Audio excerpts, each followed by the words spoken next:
Hi guys, and welcome back to Creative Pet Keeping. Before we get started with this video, I just want to update everyone that the first shipment of Bettas that I sent out arrived safely to their new homes. In this video, I'm going to tear down and completely redo my 20-gallon long, move my female Bettas, and plant some new plants. Okay, so we're going to be unboxing a box from H2O Plants. So I'm going to put this list on the side here, so we can kind of figure out what number is what. So let's start out with the little cup, and this looks like a little tissue culture. It is actually labeled, and I cannot read that name at all or pronounce it, but it looks like a type of moss, which is really, really pretty.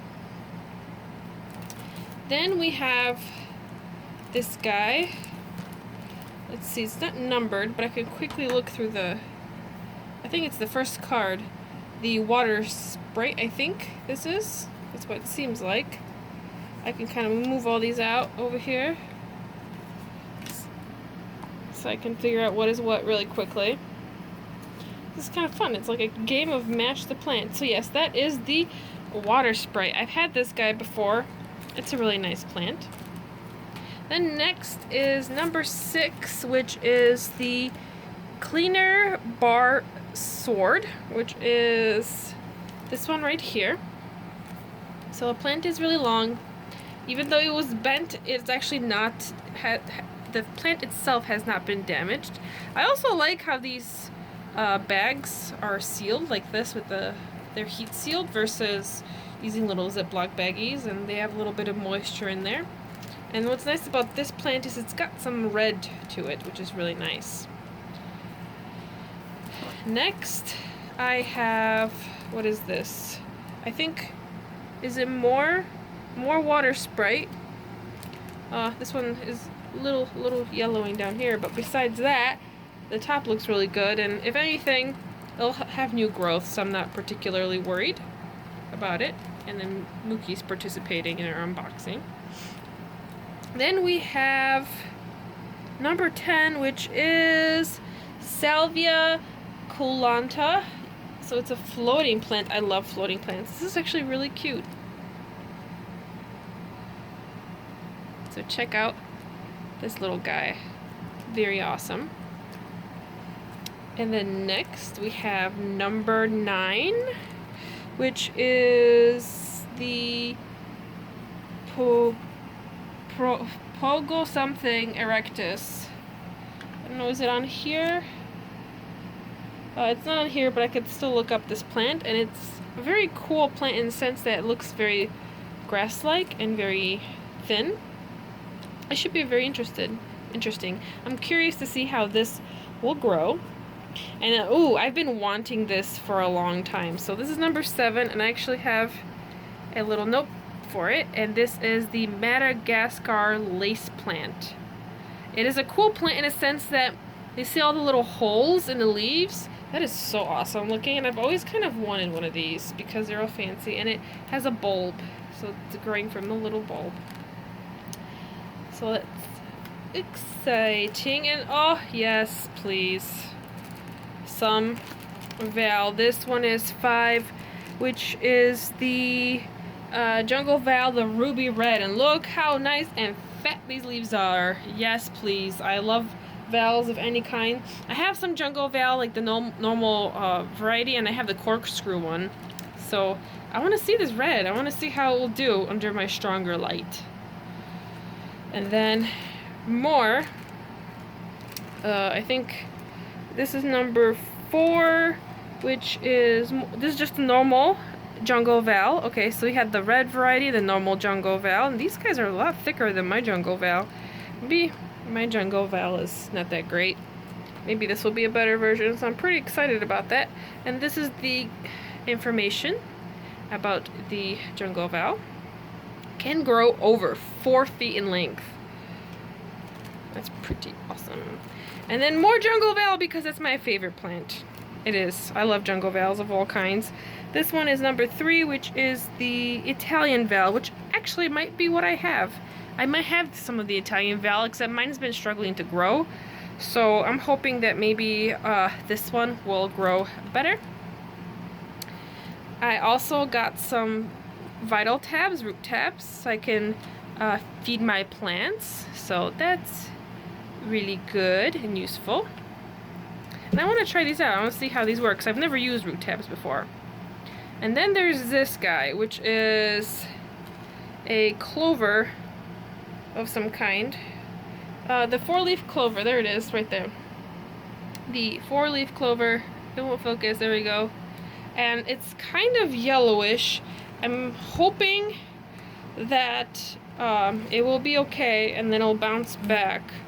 I'm going to be putting all these plants in the water as soon as I am done with this. So hopefully they'll be able to overnight kind of sit in some water. And then there is this guy, which is number 1. And that is the Broadleaf, Narrowleaf Sagittaria.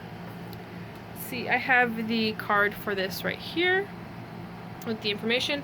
This again is a bit on the yellow side. I'm wondering if this is, and it's some of it is not looking too good. I'm hoping that it will possibly melt a little bit and then bounce back once I plant it.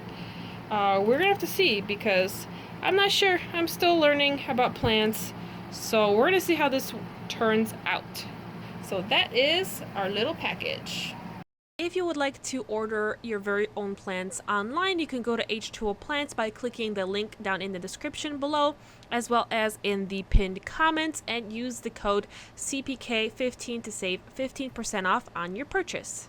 So I'm getting ready to completely tear down this tank, remove all of the fish, all of the plants, all of the decor, vacuum it, and then rescape it all over again, and this will be the future Betta, female Betta sorority tank. I'm going to separate the females from endlers from guppies.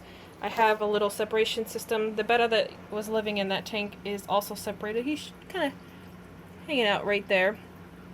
I'm going to try to separate the endlers, the guppies, and then I'm going to put the females right here.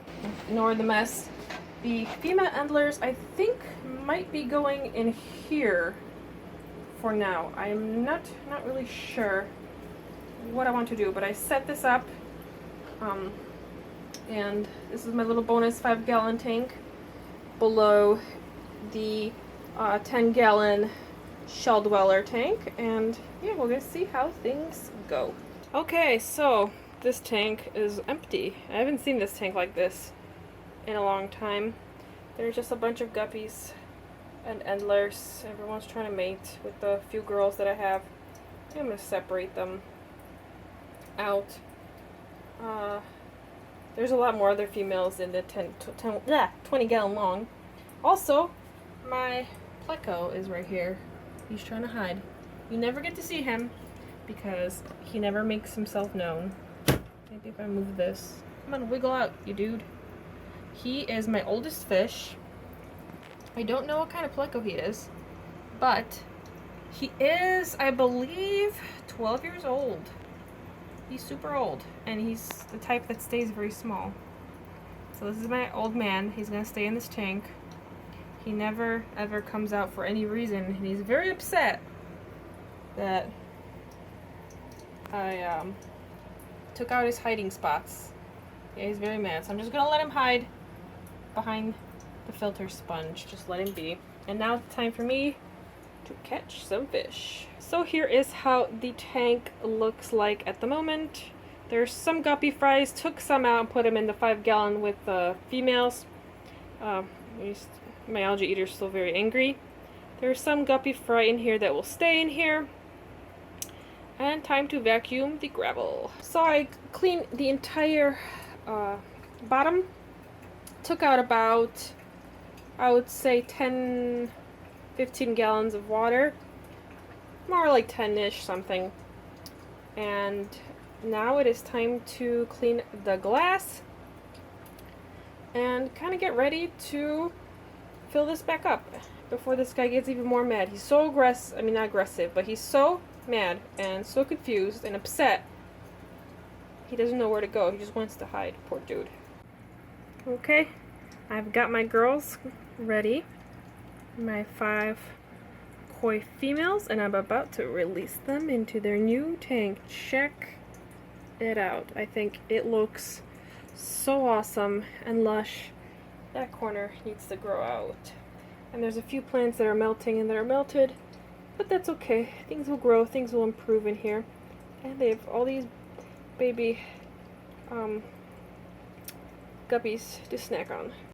So this is what the tank looks like the next day. There is a little bit of weirdness going on where the plants look like they've been nibbled, and I'm kind of theorizing maybe that might be my algae eater or it might be something else. I have to look into it. I've never really been very good with aquarium plants. A lot of it has been just me putting in plants, doing water changes, adding some fertilizers, and hoping for the best for the most part and trying to get a good aquarium light.